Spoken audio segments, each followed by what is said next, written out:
Magandang araw po sa inyo lahat. Ako nga pala si Marjan, 21 taong gulang, tubong Masbate.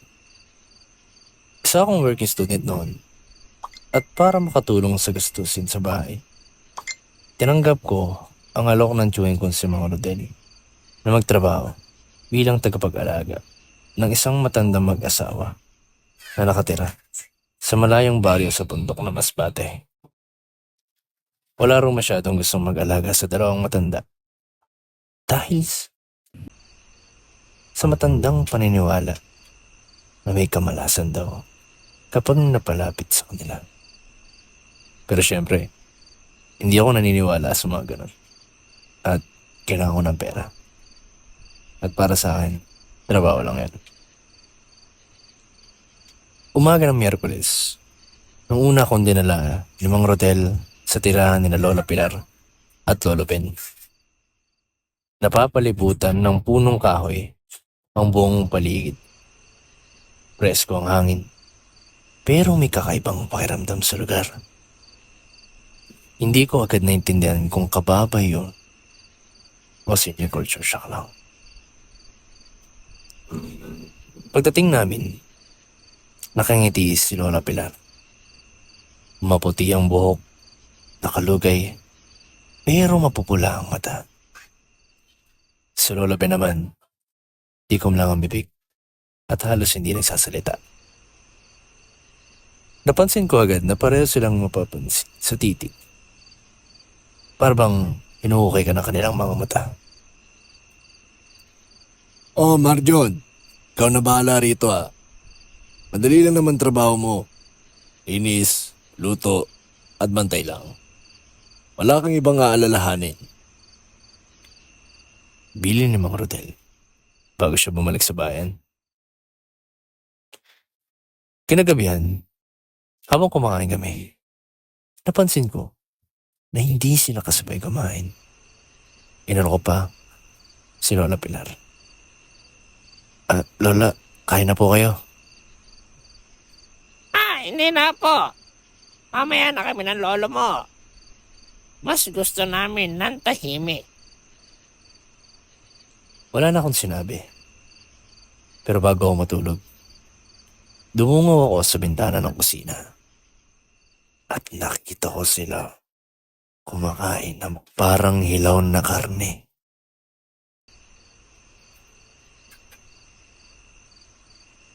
Baka baboy lang yun na hindi pa naluluto.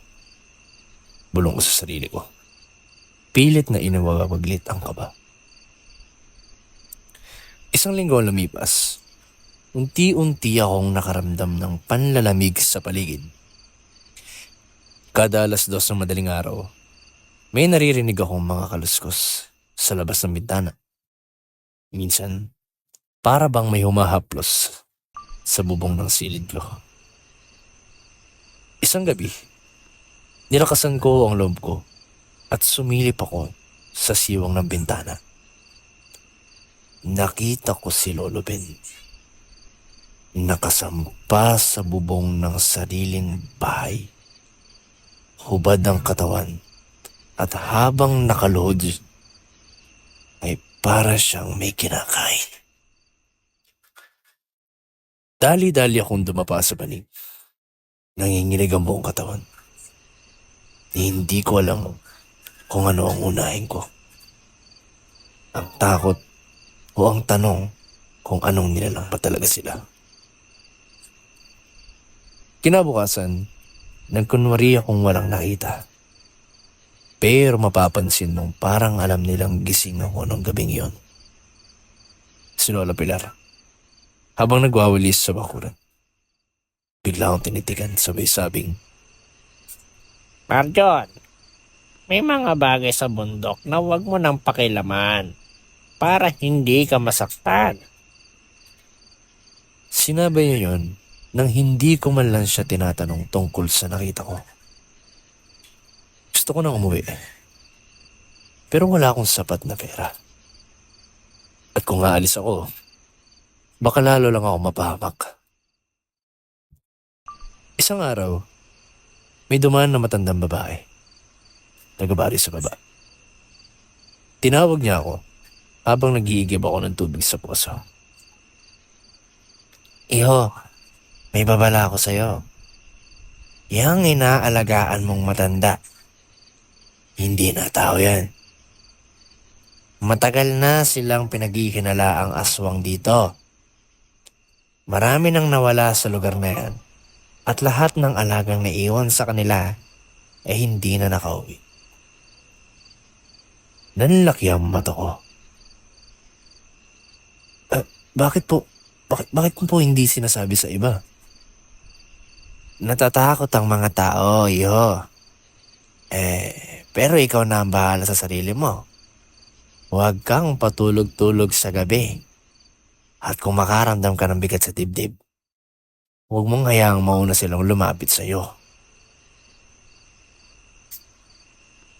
Ilang gabi rin yun, napansin ko ang may itim na ibon na paikot-ikot sa bubong. Para siyang uwak. Pero mas malaki at wala ang mga mata. Umihip ang hangin. Muli kong narinig ang kaluskus sa labas. At nambuksan ko ang pinto. Nakatayo si Lola Pilar. Walang suot na tsinelas. Basa ang buhok. At may ngiti sa labi.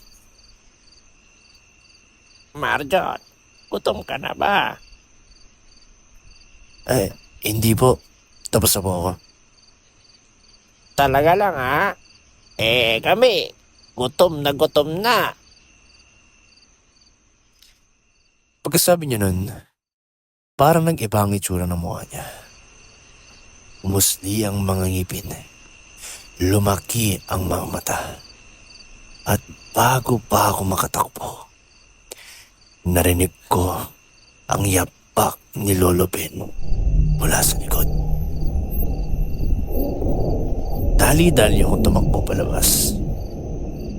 Tinakbo ko ang masukal na daan kahit walang flashlight. Ang tangi kong sandata ay ang maliit na krus na palaging suot ko sa leeg. Bigay ito ng lola ko. Inalabas ko ito at paulit-ulit akong nagdasal. Hindi ko na alam kung ilang oras akong tumakbo. Madilim, tahimik. Pero ramdam ko ang presensyang sumusunod sa akin. Minsan pa nga ba, may tumatawag. Marjon, bumalik ka. Gutom pa kami. Ang boses na yun, parang sa tao. Pero halatang pilit na ginagaya lang. Hanggang sa may sumalubong sa akin ng mga tao. Mga tanod mula sa baryo sa baba. Pinara ko agad sila. Iyak ako ng iyak. Dinala nila ako kina kapitan. At hindi na sila nagulat. Ang sabi ng kapitan, Hindi ikaw ang unang nakaranas niyan, iho. kinabukasan, may mga barangay officials na umakyat para imbestigahan ang lugar. Pero pagdating nila sa bahay ng Lolo Ben at Lola Pilar, wala na ang mga matanda. Ni anino. Tila bang naglaho na lang. Pero naiwan sa bahay ang isang napakalaking patak ng dugo sa sahig. At isang punit na damit. Damit ko to. Pagbalik ko sa amin, hindi agad ako nakatulog na mahimbing. Hanggang ngayon, kapag sumasapit ang 2:00 ng madaling araw, may bigla na lang akong maririnig na kuluskus. Kahit nasa bahay na ako. Hindi ko alam kung may sumusunod pa rin sa akin.